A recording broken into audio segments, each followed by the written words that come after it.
Assalamualaikum warahmatullahi wabarakatuh. Nama saya Tirahayu dari akuntansi Syariah 2. Di sini saya akan menanggapi video dari Bapak Abdul Wadud Nafis yang berjudul Pembentukan Peradaban Islam Periode Kenabian. Nah, pada pembentukan tersebut itu ada dua fase, yaitu fase Mekah dan fase Madinah.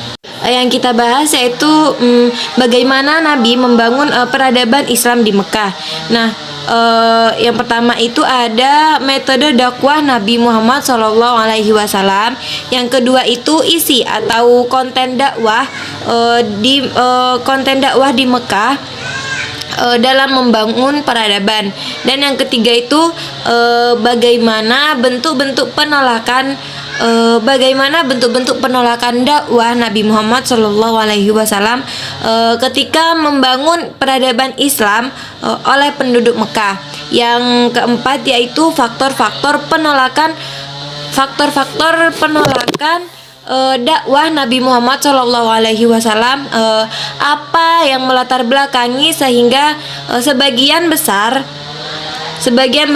penduduk Quraisy ini menolak dakwah Nabi Muhammad SAW. Yang pertama yaitu metode dakwah Nabi Muhammad SAW itu ada 3, yaitu secara rahasia yang pertama, yang kedua secara terang-terangan di Mekah, dan yang ketiga yaitu terang-terangan di luar Mekah. Lalu yang kedua itu ada isi atau konten dakwah di Mekah. Nah, itu yang pertama yaitu pendidikan tauhid dalam teori praktek, dan yang kedua itu pengajaran Al-Qur'an.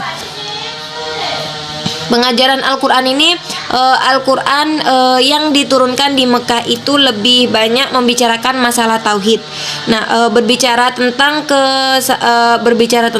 keberadaan Allah, kekuasaan Allah, dan keesaan Allah.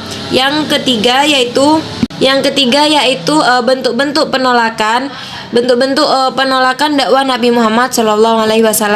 Yang pertama yaitu ada menolak dengan lunak. Ini itu tidak menerima menolak ini, tapi dengan cara yang halus, maksudnya tidak kasar atau rasis begitu.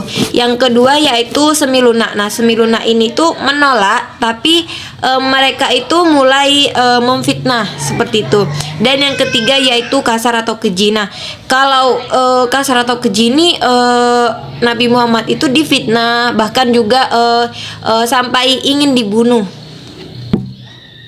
Lalu kemudian faktor-faktor penolakan dakwah Nabi Muhammad SAW. Yang pertama yaitu di dalam bidang politik kekuasaan.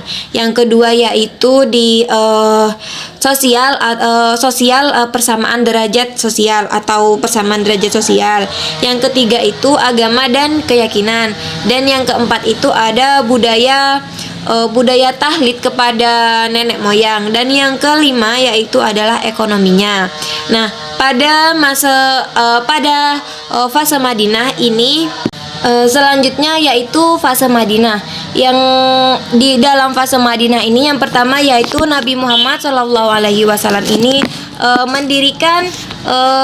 mendirikan masjid, dan yang kedua yaitu mempersaudarakan antara kaum Ansor dan Muhajirin, dan yang ketiga yaitu adalah perjanjian saling membantu antara sesama kaum muslimin dan bukan muslimin.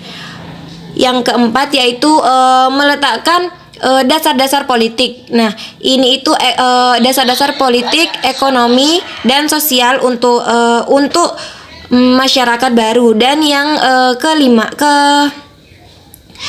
kelima yaitu mengadakan perjanjian dengan seluruh penduduk Madinah. Yang keenam yaitu memperkuat kekuatan militer. Lalu ada pembentukan peradaban Islam pada masa kenabian. Yang pertama yaitu Rasulullah ini mendirikan madrasah ilmiah. Dan yang kedua ini Nabi Muhammad SAW meletakkan diri sebagai apa? Sebagai pemimpin utama yang berhak mengatur semua masalah. Dan yang ketiga yaitu penerapan syariat Islam. Yang keempat ada pemeliharaan Al-Quran. Yang kelima ada peningkatan harkat dan derajat wanita. Yang keenam yaitu pengajaran baca tulis. Yang ketujuh pembangunan masjid. Selanjutnya ada perkembangan sastra dan ada penghapusan perbudakan serta pembangunan taktik perang dan diplomasi luar negeri. Cukup sekian dari saya, kurang lebihnya mohon maaf. Wassalamualaikum warahmatullahi wabarakatuh.